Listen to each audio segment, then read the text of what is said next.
I never really planned to come to the UK. I went for a weekend away with my friend for the weekend in Czech. She was basically telling me, I want to go to the UK. She was like, come with me. I'm like, oh, okay. Resigned from my job. I took a bus that took like 22 hours. From there to here? From Czech to Victoria. I just appeared there and I hardly spoke English and I was like, what did I do? Have your backpack? Yeah. Travelling on a train. I was like, this might be very, very quick start of my journey. And very quick end. Welcome to In The Mixx, People and Talent, the podcast where we dive into stories, challenges and successes shaping the world of HR and talent. Each episode, we sit down with the people behind the company, HR leaders, talent experts and business innovators to uncover what really drives great teams and thriving workplaces. We have a tradition on the podcast where we type your name into ChatGPT and we ask it to spit out some information about you. So I'm going to go with your introduction. Lucie, a strategic and operational HR professional with a strong international focus. Lucie currently leads HR at Rochester Electronics and has previously worked for Nikon Optical and Vision Express. Fluent in both Czech and English, she brings a unique perspective on global HR strategies, talent management and creating impactful workplace cultures. Today we'll dive into experiences navigating HR in diverse environments, challenges she's overcome and insights she's gained along the way. Thank you for the introduction. Any accurate? I guess so. Yeah. Did your heart drop a little bit there when we were like, yeah, we threw your name into chat? What was he going to say? Yeah, no, I was definitely a little bit nervous, like, oh, well, I'm going to learn about myself now. I guess the more the more visible you are on social media and on your company website, things like that, the more it will pull off naturally. Yeah. One thing that really interested Chris and I when we were researching you was your fluency in both Czech and English. And you moved here right in 2006? That's right. So presumably most of your working life or most of your career would pretty much be in the UK. But looking back, maybe prehistorically with family members or any little bit of work that you did do in Czech, what's the biggest difference, would you say, between the culture here versus the culture in businesses within Czech? Yeah, that's difficult and interesting at the same time. So I think because I've spent most of my childhood, kind of teenage years in Czech, is quite different to kind of compare to like because obviously since I was 21, I lived in the UK. So it's a very different type of lifestyle and experiences. But I think it's very, in Czech is very much, it's very family orientated. So you always hang out with families, you're always supportive, you're expected to support and be there and provide kind of thing. In terms of businesses or work ethic, etc., I think there's a lot of pressure put on. You have to do well, you have to provide for yourself, and therefore you work hard. Obviously, like anywhere, there's going to be people who don't, right? So that's probably going to be part of any culture, any country. But I don't know, I feel like people are much more sometimes focused and dedicated to what they do and more passionate about what they do in Czech than here.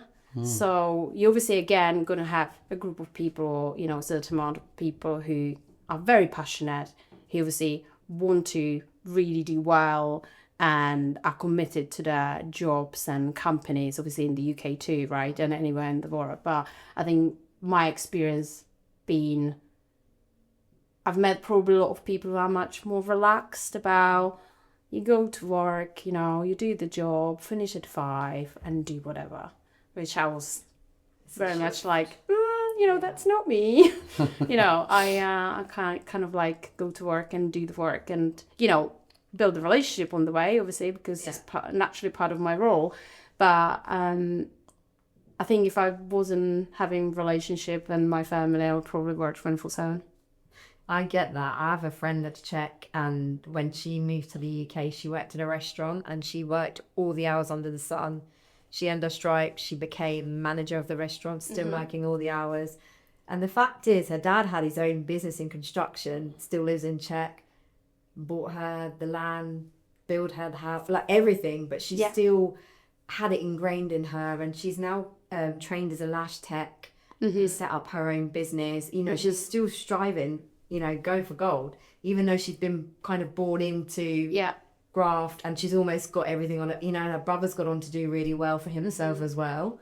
So I can really see that, and you know, we can't generalize, obviously. We can't generalize, but sometimes here I do think as the world evolves, kind of missing that spark of like the work ethic and earning your stripe, and you know, sometimes you got to put the graft in and go the extra mile. Yeah, 100%. And you know, it's interesting. We said about a friend, and obviously she's been kind of giving, you know, land or house or whatever that might be from the family, and it is kind of the culture as well. You know, a lot of kind of the older generation have built houses or been given houses from the previous generation, and it's kind of constantly continuing, right? So we've got properties from my family as well, with my brother, and obviously I don't live there now, so I would love to sometimes, but so we've got properties, but we never really been put in a position that you've been given property, therefore you shouldn't work hard.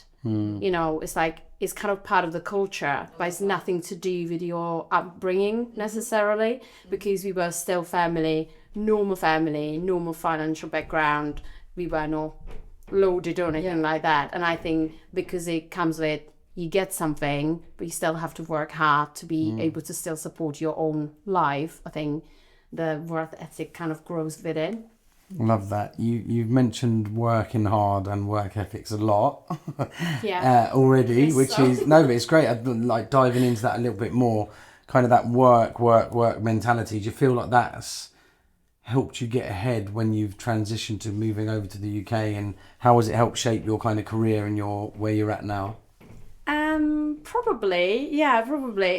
It's a funny story, because you see, I never really planned to come to the UK. I went for a weekend away with my friend who I used to study with. To the UK? So I went for the weekend in Czech with her, and she was basically telling me, I've met someone, you know, but his job kind of offered him to go to America for a year. I don't want to be here. I want to go to the UK so I can learn language and improve and stuff, because we both study German. And I'm like, okay. She was like, come with me. I'm like, oh, I didn't expect that's where it's leading to. She was like, yeah, come with me. Let's just do the stuff we need to do and let's go to UK. I'm like, okay.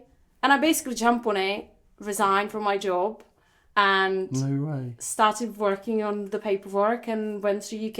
And I took a bus that took like 22 hours, and I would never ever. Oh, what? You got a bus from there to here, from Czech to Victoria. Oh, wow. Train station, and I just appeared there, and I hardly spoke English, and I was like, "What did I do?" Wow. It's like, I don't know what to do. And then it kind of was the backpack. So your backpack. Yeah. So that was kind of the start of the journey, and obviously when I met the family, because I came as working as a nanny for the first 6 months, it was interesting because I was like, I don't understand you anything, and we were traveling on a train, and I was like, this might be very, very quick start of my journey and very quick end. Was that near here? That was in, so I met them at Victoria train station in London, and I was travelling by train with them to Lewis by Brighton. Wow. So that was the start of my journey. And then it was really hard, because you kind of realise, like, you want to achieve something, you want to improve your language, because that's the easiest way, in some way, to do it. And for other people, they'll be like, yeah, I'm going to use your lingo and, you know, that's it, you know, and they do really well with that. That doesn't work for me. It's a popular... I think also maybe Duolingo probably wasn't, because you've been 19 years ago. Oh, back then it wasn't a thing. No, of course. No. So is it like 20 years ago? Movies with subtitles? Yeah, all of that. And I still remember I was watching a lot of 60 Minutes Makeover. Obviously I haven't seen that for years, but that was kind of the TV I watched, because I love interior design, and that was kind of easy way for me to learn and get into it. But there's being a nanny as well. That's a really popular choice when people do make that shift to come to the UK, it's like an obvious job role to go into, is naturally they're speaking with children and their language is more simplified than that of an adult. Oh yeah, they were definitely teaching me to speak. It wasn't the other way around. Yeah, so I definitely was switching a lot of words like chicken and kitchen a lot, and they just didn't understand what I want to say. So there are definitely a few funny stories like that. But it started kind of differently because, you see, I came in to learn the language and go back home. And because I was in food and beverage industry, I was like, yeah, I'm going to come back, I'm going to improve the language, and I will be able to do different jobs in hotel environment, which I wanted to do. And that kind of changed. So, but I was kind of back and forth for a few years because I couldn't really, I liked the UK, but I missed home. And you still feel for a few years kind of like a lonely wolf because you don't really have managed to establish that many relationships or made many friends, and you're still learning the language and stuff. But then I moved a few times and I realised, no, actually, I do miss England or UK, and I couldn't really put a finger on it. I didn't know why, but I was kind of missing the language I've learned to use. And it just all went from there. Yeah. At what point did you get into HR? So I think the first time I went into HR was when I worked in Czech. So I think this second time I came back to Czech Republic, I got a job as PA and office manager for one of the food and beverage company, Italian company. And I worked directly with the MD. And because obviously we were growing the business in the territory, I had to do a lot of different things. So it started, organize the office and opening restaurants because I had the background and stuff. So I could help with that and train the staff. And then obviously I moved to, we really need someone to do contracts because we want to have it in-house instead of having, third-party company. So I've done very quick kind of HR basic course just to make sure that I understand the legislation and, the basics I needed to do. And then I started working with payroll, I started working with finance, legal, and it kind of went from there. I was like, I actually quite enjoy this. I do still like the organization side, and the operation side. So obviously if I ever have to leave HR, I think office manager or something like that probably would be my vibe. But I kind of got into the circle of talking to different people, different levels, different companies, starting like resolving some problems, and it's just kind of like people. I think it's interesting when you think about when you first arrived here at Victoria Station to meet the family that you're going to be the nanny or the au pair for, to then being a office manager, PA for a food and beverage business. But again, they're both very different, but actually both completely probably out of your comfort zone at the time. But you've probably just thrown yourself into it, learnt as you go. Yeah, I suppose, no one's fully confident, and some people might be, right? But it does take time to get to it. But I always say it's like, if there's opportunity, I need to take it, I need to try, I need to risk something. And I do need to step out of my comfort zone because otherwise you won't be able to achieve anything. And sometimes it's nerve-wracking, like a lot of things you do, probably including this. For us as well. we're new as well. Natural. But, so I think I always kind of try to take the opportunity. I was like, well, worst case, what can happen? I won't get it, or I won't win, or I won't whatever. So, so I just went for it. So you have two types of people, right? Some people that think everything that can go wrong. Yeah. And then you've got the other people that think, well, what if it does go right? Well, that's the thing. That's the risk, isn't it? You have to explore. What's the worst that can happen? Absolutely. And also a lot of my to go to is, well, if you won't ask, you won't get. So just ask the question or ask what you want. And I think the human brain is wired up to kind of almost think protect yourself. Yeah, like protect yourself. Put a wall up. And not to feel rejected, what that rejection feels like. Probably, but I think maybe some of the stuff to do with the culture as well, because we've been always brought up to speak up. And in my family, it's like you sometimes talk over each other because you want to say something. It's like, no, I'm right, you right, and you want to share your opinion. But it can happen here as well, right? Don't get me wrong. But I think you just speak your mind, and you always been brought up that you have to tell what you want, because otherwise you won't get it. But you're not gonna. And I think kind of move over to UK when I've met certain individuals, and probably including some of my family here as well, right, is they won't ask, or they rather don't say anything. It's like, why don't you say it? If you're not happy, just say it. It's like, oh, no, don't. I think that's like a UK It's almost trait. like making a scene. It's like a UK trait. Like, you won't say anything that's going to improve it, but you'll moan about it instead. Yes, It's yes. like- And waste your energy on it for days and if not months after telling people about that horrifying experience you had, or when you've got a mouth, use it. It's all about communication, right? It's all about saying it in the right way at the right time. But no, that's really insightful, and I think your passion really shines through. Energy. And those fundamental values that have been instilled in you from from day one. Basically, you can't change that about someone. And I think that is one of the biggest challenges being in the hiring space is that sometimes you can't identify necessarily in an interview whether somebody has got those work ethics or not. They might say they have, but it's not truly until they get their feet under the table and maybe not even week one or two, further down the line that you actually see it. It's when sometimes the chips are down. How do they roll up their sleeves, or how do they go the extra mile? And I should imagine being in HR, your expectations are up here and they're probably not always met. How do you balance that? We're in an ever evolving world right now, and I am sick to death of seeing on LinkedIn these debates about flexible working, well-being, like, do what's right for you. And I imagine being in your position, that could be quite frustrating for you. Yes, it can be, I suppose. I think, when we because we do recruit quite a lot and we come across very different individuals, but I think I'm in probably a slightly different position compared to some other businesses or recruiters, because I recruit across the EMEA, not just in the UK.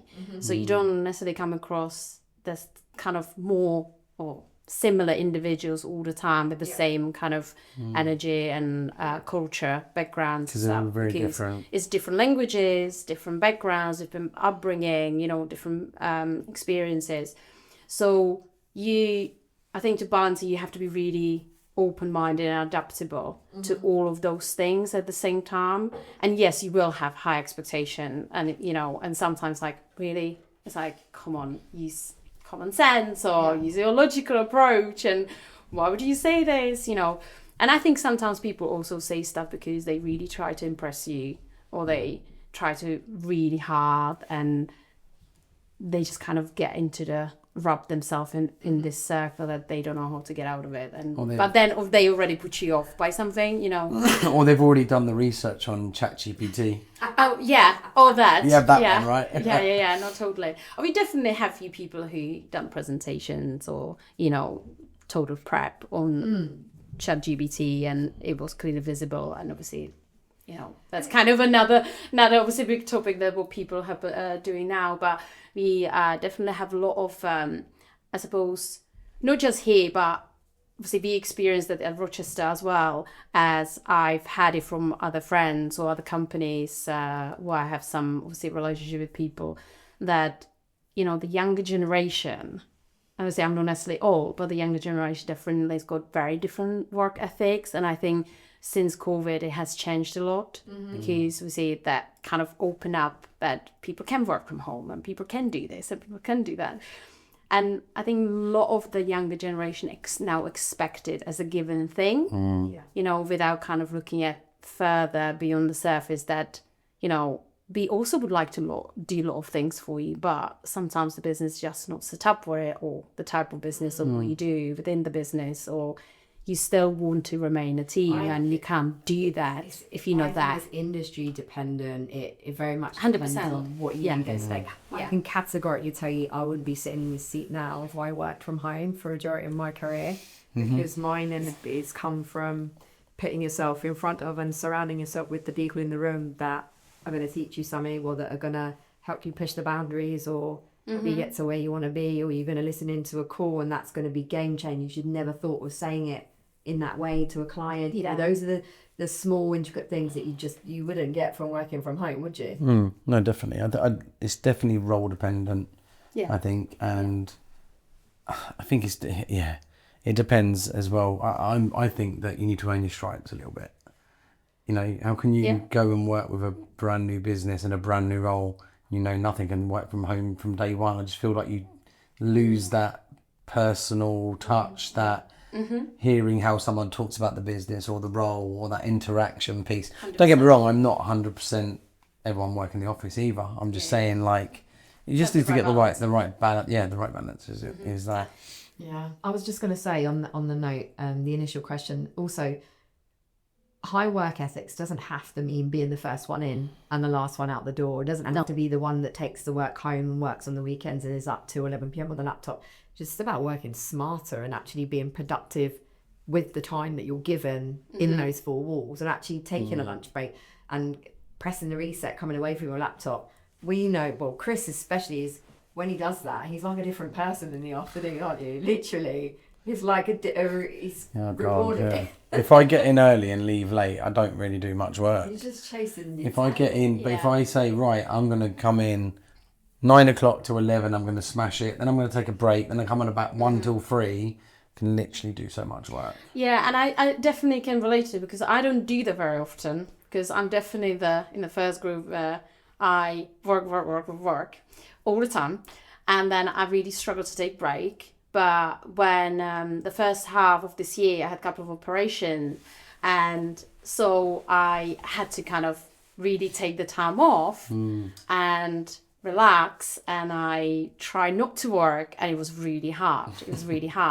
But I definitely came back much more energized. So I don't do it still all the time, but I sometimes do try to take a break and have half an hour at least to take the break and kind of do something else. And even if I want to kind of switch off from work and even be on my phone, or, you know, talk to someone in the office or something, it definitely helps.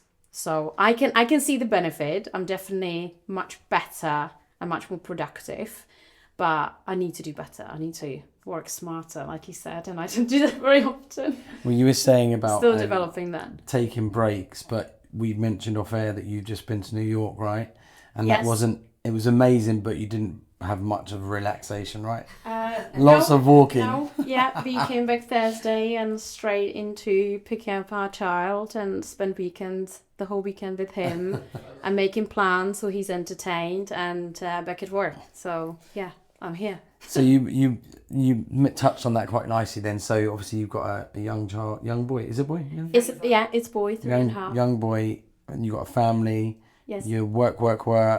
How do you manage that in terms of getting the right mix of working, parent, wife, all of these different hats? How do you manage that? The difficulties. I am tired all the time, but I think if I sit down, I feel I need to do something with my life. So I'm not the kind of person who knows necessarily how to relax. So I've really struggled with that, and I haven't still learned properly how to do it. So I think I feel energized because I constantly do stuff. So since we had Fraser, I definitely have to plan more, and probably more so now he's a bit older and more independent and wants to be entertained. So as long as I planned stuff for him for the weekend, that's kind of part of it done. So I feel much more relaxed. And I think mentally more than physically. And but yeah, I think work is work, and my husband kind of accepted that he's sometimes the second in my life. Or third. Well, it sounds sometimes third, yes. And we say, do you have any pets? No, we don't. We used to have a dog. We don't have a dog, but we considering potentially have a dog. I was going to say, so we have a But- dog. Where So is I this always going? say to Gemma, I'm like the 5th in the order. It's like Okay, so yeah. the children, It's similar then. work, everything. And then it's, oh, don't forget the dog. The dog's before me as well. Yeah. No, it can Not true. it can sometimes be like that, but obviously I do try not to, but I probably sometimes need to try harder. But obviously on top of it, I travel for work, so it's been a bit loose, obviously the first half of the year, but it's becoming a bit more How often do you busy. travel with work? I would say I should probably maybe every other month I should visit 1 or 2 offices, but I'm trying at least every quarter. So it's kind of Europe where we've got offices, or US where I've got my HR team. That's often happened just once a year, so I'm going in October now to visit my team. And Do you get any downtime while you're there, or? yes, I think that's the nice thing about it. There's obviously it's busy. Obviously, traveling naturally is very tiring. So you kind of the first night you just want to chill. You don't necessarily want anything heavy to happen. But the evenings are free. So see, either you meet up with friends who you establish over these, you work for the company, or you just meet up with the team for dinner or lunch or something like that. But it's relaxed, you know, it's busy, but it's relaxed from that point of view. So you have time for yourself as well. So that's when I like to take a walk and sit down and a glass of wine and, you know, sometimes even by myself. So that's probably the most relaxing I'm able to do. Yeah. So When you say meet with your team, so you stand alone in HR? Do you mean the wider team as in?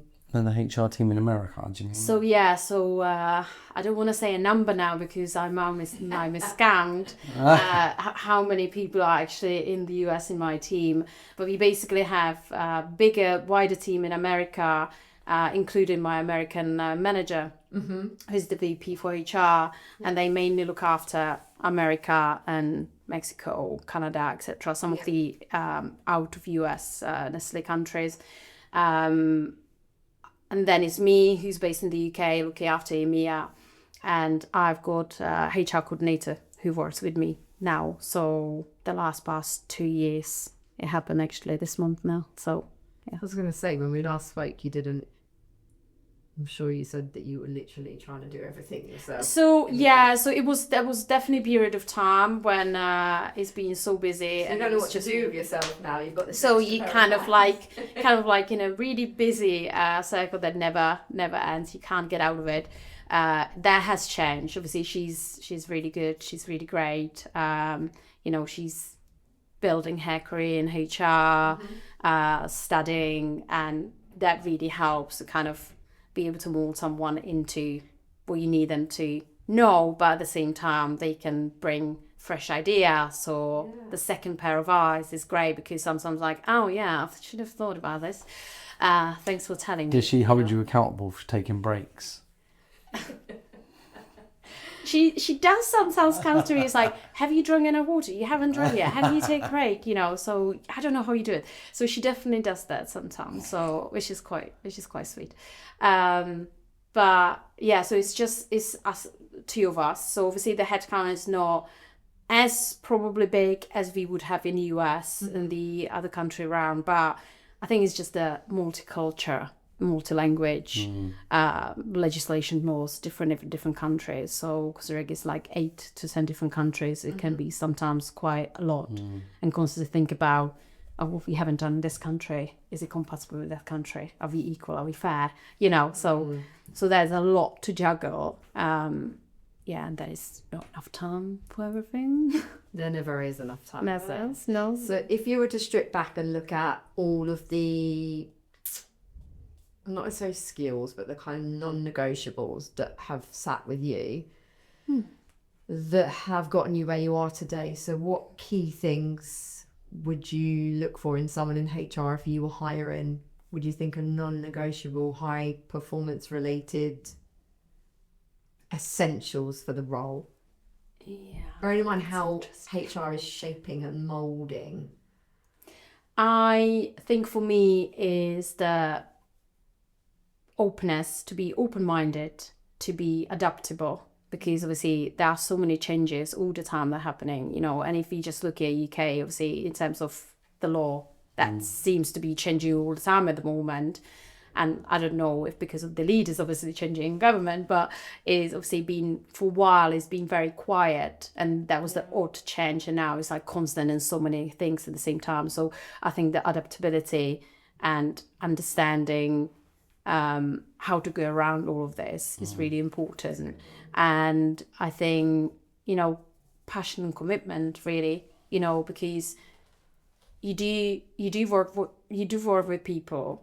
And sometimes I struggle with them, right? I always say I love people, but I hate them at the same time. Sounds like us. Sounds like us. Yeah, and sometimes like, and it definitely gets to some point that sometimes like, oh, I just can't be bothered. Do you ever sit down for dinner? So we sit down with dinner with our family, and my mum would say something like, "Oh, how's work?" And I'm like, "Oh yeah, like I love it, but just people like in general, like." And then she goes, "But isn't that what you do?" And I'm like, Yeah, that's what we do. Yeah, no, and I do come home and I complain about this and that, and, you know, how I think it should be done differently, and, you know, what we're trying to really achieve if we're going against it, you know. And there's always solution at the end of it, right? And we always get back to the right one. But it's, I think the passion is important, you know. It's like, because even if you join as a new career, you know, you're very green to the new topic what you want to be involved with, you know, as long as you got open eyes, open ears, you want to shadow, you genuinely interested, I think that will take you somewhere. But if you just want to come to work just because you know you need to pay bills, that's never going to really take you far, you know, and what you're really interested in. You know, what is really giving you to your life. So a bit of a growth mindset. You're not finished an article and willing to learn, helping people develop, and you're also developing in a changing landscape. I like that. Would you say that there's anything looking back on your career that you wish you had more of? In what sense? Like in HR or in general, or in general, a skill that perhaps you've had to craft throughout your career that didn't come like natural to you in the beginning? I think maybe in the past, maybe be able to stand my ground a bit more. Like if I knew something was right and I felt right about it, that's what should happen. I just should have pushed for it, you know, because I definitely had a few career experiences when I've done a good research, I knew exactly what needs to be done, and I pushed for it, and I've been shut down. And obviously in my role, it's very difficult when you're shut down by certain leaders who try to rule the world, and they have certain kind of way about it, which obviously crossing with harassment and bullying, and you almost feel like, oh, maybe I'm wrong, and then you start doubting yourself, and you're not necessarily sure if you should push for it, and where does it really lead to? Is it going to lead to that you're going to be pushed out of the business? Is it going to lead to that you're going to be hated? Is it actually going to lead to that maybe you will push it through to the end and make the life better for other people? So I think that would be definitely one thing I would change in one particular scenario, and but I think I start doing them more. If I truly believe in something, I will speak up, and it might not always be right, it might not always be taken as a okay if you're gonna do it, or you know, but I feel better about it. You know, I said it, I knew what I believed in, I truly felt that's the right thing to do, and I've done it, and you don't have regrets. So I love that. It's a very compromising position to be in sometimes, if you believe in something, or if you are spoken to in a certain way or told to do something in a certain way, and it's your boss and the leader of the business and you completely disagree with it, because you have an obligation really in HR, don't you, to kind of voice your opinion and make that change and be that brave person that, because believe it or not, there are still very traditional leaders out there that do and say bad things, isn't it? I mean, I literally had 2 meetings last week and I was blown away, like taken back by the situations that both of these people had been in at a very senior level. Yeah, and I probably was HR in one of those environments where I basically decided to leave because I just wouldn't be able to work there. And it was very much You kind of reached the ceiling and the nothing traditional, very wrong behaviour from the top where you're supposed to set example, because if you don't, everyone's in the business going to be And when you're the same way. to influence, that's when you need to tap out, isn't it, right? Because you fight and lose a battle. Yeah, absolutely. I think sometimes when you're less senior in your career, like earlier stages, you don't always get exposed to the seniority and the behaviours and the traits. Absolutely. I feel like I previously worked for a large organisation, and the higher up I went, the less it made sense. I was like, what? I can't make any decisions anymore. There's so much red tape. Yeah. And I was like, this isn't what I signed up for. Yeah, no. Get me out of here. There are definitely a few companies like that. And I think, like you said, I think there are still companies like that. And I think unless the company owners or decision makers make a change or take the risk to make a change, nothing's gonna change for the local companies or branches. We unfortunately can't hide from that. And I think it's the confidence, isn't it? It's like 100%. if you in early of your career, because even though obviously I had a certain kind of seniority, but was still at the beginning of it, you don't really have the confidence to stand up and say, hang on a minute, This isn't right. no. Yeah. Because And you learn to navigate them situations though, right? As you get further into your career. You've obviously worked in quite a lot of different industries over the period of time. Would you say that you've had to change your strategies when it comes to kind of attraction of talent and retention of staff? Has it been quite different? I think, would I change anything from myself? Probably not. Have I spent enough time in each company to probably understand it better? Probably I haven't spent enough time there to be able to understand. I think within the period of time I spent in the previous companies, I think if I stay a bit longer, maybe the strategy would change. But I think because You kind of picked up and rolled with what was already in the situation. yeah, because a lot of these roles kind of took on were basically standalone HR roles. Either it was very messy environment. I don't mean like overall the company, but in more kind of what they had in HR or what they didn't Quite have. reactive. Absolutely. Or we built something, but we don't have actually foundation. We need someone to build it. And a lot of these companies were that for me, which I think I love as well, that I could come in and make a difference, to bring something in and kind of start structuring it and find a way around what's the best for the company.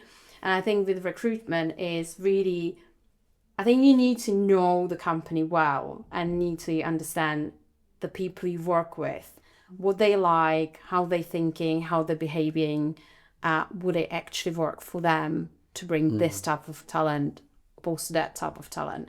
I think it definitely changes from industry to industry because, for example, when I worked at Nikon, obviously that's kind of, they had production on site, right? So we were recruiting a lot of operatives and engineers, etc. And I think we placed customer service, few people in customer service, absolutely as well. Warehouse, that was part of it, even though it was small. It's like your lower skilled, wasn't it? More entry kind of level role. Yeah, and you look at obviously very different, key and priorities, right? So obviously, opposed to, for example, at Rochester, we mainly recruiting for sales, and some are not necessarily customer-facing roles because they might be inside sales, but some of them are obviously customer-facing roles. So they are regional salespeople. And then you kind of switch a little bit in between what is really required for those people, both of those people, and also who you work with. But it's not the kind of manual type of work, therefore you have to kind of approach things differently. So you're looking at how you can go around it. So we introduced recently psychometric testing to kind of be better at understanding people and kind of reading a little bit beyond the surface, what we might not necessarily see straight away, because like I said before, you sometimes don't know what the work ethics are until they really sit behind a desk or, start doing the role. Yep. So we kind of want to prevent some of the disappointment or, our human error to find the wrong person opposed to, or find the right person opposed to the wrong person. So we kind of introduced that. And I think it worked, but obviously we just very much at the beginning of the process. So, yeah. Still working on that, isn't it? Very interesting. If you were to change one thing in the HR space or talent space, looking ahead, what would that be?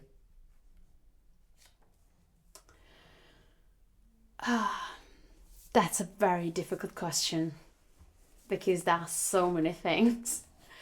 I mean, you can give us two. You don't have to define it to one. What would I change? I think I would like every country where I've worked right now, obviously, if I refer to where I am now, to be equal in everything, and have the same offering, which is obviously very difficult sometimes because different countries, different cultures, different expectations. In ideal world, that would be my thing. So everyone's equal. And I think, I think it's just people should think about what they really want to do when they come for interviews for the job they're applying for. Because obviously, if I could influence it and if I could change that, then I would want to be able to tell them very transparently and very straight, if this is not what you're passionate about, leave now. Do you get a lot of that? No, I don't. But there definitely been cases through the net where I feel like, why are you here? So I think if I could influence people's thinking when it comes to talent or when it comes to applying for roles and coming, thinking, oh, this is what I'm going to do, but actually they don't really care, I would definitely want to change it somehow. But I think talent HR changing something is really, really big topic because mindful. Yeah, there are so many things you could change and improve, and so it's really hard to put like just one. Yeah, just one or two.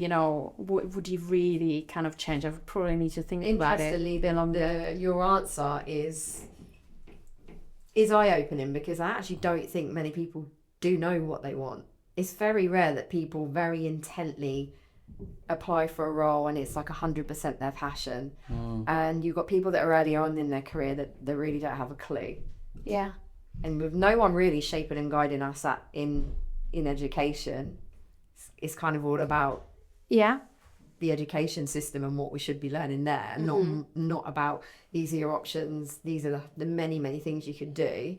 And then you get people that are going through like a bit of life change meltdown mode and kind of paths, and I suppose that's where we come into it really, isn't it? Because we, like what you said is not uncommon for us. We get people that are like, oh really, I've applied for so many, can you just remind me what it is you're talking about? I think also it's like can be quite scary if you're out of work, right? Or you're looking for something new and you don't want to rule yourself out, so you don't be too niche in terms of what you look for. So for us, the hardest ones to help are the ones where you pick up the phone and they say, I'm open to anything, and you're like, oh. Yeah, and I appreciate that, but what do you really want? Yeah, and I think, to kind of go back to what I said, following what you said as well, is if I would like to, like I said, I would like to tell them just why you're here, right? But it's not necessarily about, oh, I want to do this exactly, but it's more to be able to say, look, I'm here because I thought I have X, Y, Z, and I feel I would fit into this, which might change your mind why the person's actually there. So it might not necessarily be obvious immediately. and they might say something wrong and like, why are you here? But they can actually, if they are able to elaborate how they got to the point that I actually think I would fit in this because of XYZ, it is change of career for me, or I'm trying to take different direction because I've done this and it didn't work, and I feel my skill set and capabilities could actually fit really well into this.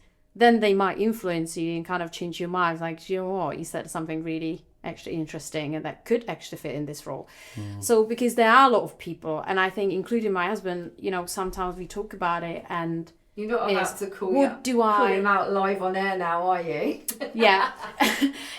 Is what would you like to do? And he's got such amazing kind of list of skill set and capabilities, but to kind of pinpoint what would be the right role is really hard. And a lot of people, like I said, and probably himself as well, is like, yeah, I like this and that, but I don't know really what I could do. And he's got a great job and I think he enjoys it, but I know he could do different things as well, but it's like how to get to it, I spoke to a candidate once that was a great candidate. I won't name any names, and they were brilliant. They were so well suited to this job. And I remember saying, what is it about this job that, you really brought you to apply and want it? And they said, it's close to my house. Yeah. And I was like, no. And no, all of the answers you could have said, even if it is close to your house, don't say it. Like, tell me all the other reasons why. That's the thing. It's like if you say that, but follow up with a few more. Yeah, no. It was just practical, right. It's really close to my house. Yeah, I need to go home and walk my dog. That's why the job is good for me. Yeah. So I add to your point. Honestly, Lucy, I would say our team upstairs spend the majority of their working day figuring out that one thing that you just trying said. To help people, helping and guiding people, and that's where we're so different, because I feel like the recruitment industry has become a bit of a nodding dog exercise. I've got this job, it's X, Y, and Z. Can you do it? Tick, tick, tick, tick. Boom, CV goes over. Yeah. But there's no talk around, well, actually, I've got X, Y, and Z skill, but I don't know what to do with that. I know that I've got loads to give an organisation, but in which capacity? And that's where we're kind of well versed in sitting there and actually picking that apart and delivering different options. They might not always be right, but it's just thinking a little bit more outside of the box and kind of showing up to people in a way where they may not have the confidence to back themselves and completely changing career, or might not even know where to start with what jobs fit, their skill capabilities. Yeah, and you know what I think as well, to follow up on this, is sometimes you see CVs and people's got a lot of jobs on their CVs, right? And recruiters, or even internal recruiters, or consultancy recruitment companies like yourself. Now I don't know if I kind of put you in the right category. I panicked a little bit. Now we're gonna wait to see where you go with this one.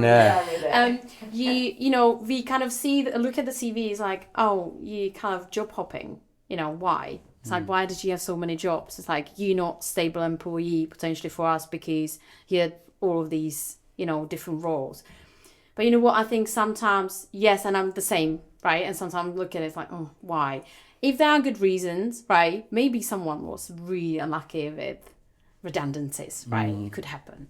But I also believe that there is something good about it too, because if you experience different environments and different companies, maybe that's what make you stronger as a future candidate, because you've learned from this, you've learned from that, and maybe you now know what you actually like and what you don't like, right? And you have to go through rough path, not necessarily bad, but kind of rough path, and you're trying to find yourself within that help you to navigate to the better one, and actually maybe really stable one. And I think when it comes to myself, I've done jobs where I was somewhere like 2 years or year and a half, etc., because there were reasons like I really like the job, but this is exactly the same job, but I would be close to home, and then I realized, was that the right decision? Because actually I don't like the environment at all, and I probably should have stayed where I was, and I was focusing on the wrong thing, as we talked about, right? And then something happened within, which makes you realize actually it's really good that I've done this, because that now gave me completely different experience that I never want to experience again.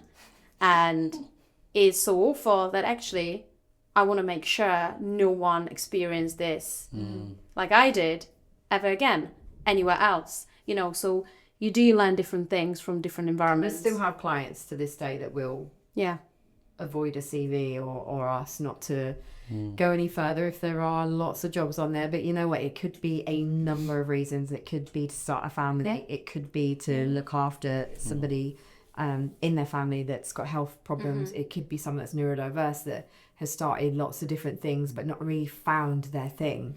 I think post-COVID, maybe it's become a little bit more accepted of the shorter term tendencies and stuff. But I would say pre-COVID, people were very quick to judge. It was a very old-fashioned way to look at it.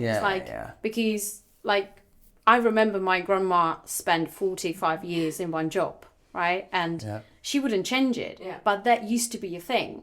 So we see it's no longer the way. You know, it's very rare when you meet someone who's like, yeah, I've been here for 40 years. Yeah. Like, my God, how old are you? You know, so it gets to the point, it's like, wow, that's amazing. But you don't really experience that anymore. Well, I also think that people would judge that nowadays. Well, can they be open to learn? Will they want to change? Yeah. It's like, okay, so you don't want someone that's got short, but you don't want someone that's got long. Yeah. What do you want? Yeah. And we also had a candidate, you know, in the past where they've been obviously in certain jobs for longer period. And it has been questioned, like you said, you know, they stuck their own ways. Would they be able to adapt to new environment? How would it work for us? You know, different company. So we definitely get through these kind of questions as well. So that's why I think it's really important to be adaptable, open-minded, and kind of look again beyond the surface to understand, or maybe sometimes have to take a risk to learn, because if you don't take risks, you're not going to find out either it works or not, right? Like with anything. So we're going to dive into a few quick fire questions now to finish up. If I was to ask you who's had the biggest influence on your career to date?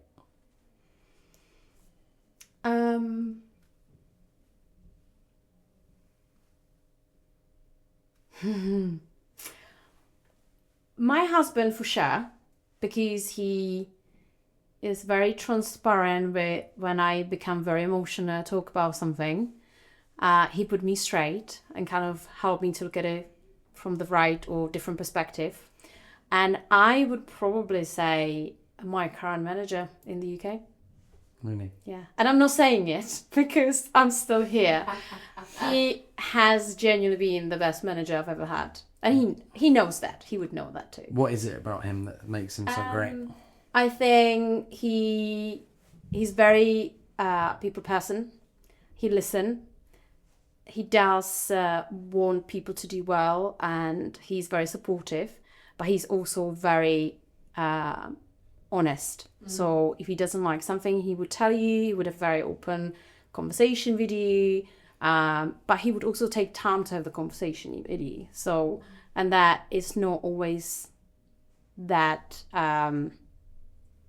It's not always a normal thing. You know, it should be a normal thing. Yeah. But I think this is probably the first time I experienced it. Which probably bodes well with your directness, isn't it? Your culture in chess is just very, you say how it is. If you have something to say. Yeah. So I'm very grateful he accepted that too. Is your husband Czech as well? No, he's British. He's British. Yeah. So you probably complement each other with... Yeah. His not directness sometimes and my over directness. So we find the right balance. Yeah. So what about if you were to give one piece of career advice, to somebody listening in today? What would that look like? Obviously depends where they are in life and who they are. I think just take at least a small risk and just go after what you like and what you at least a little bit passionate about, because even though the start might be quite hard, it might eventually pay off.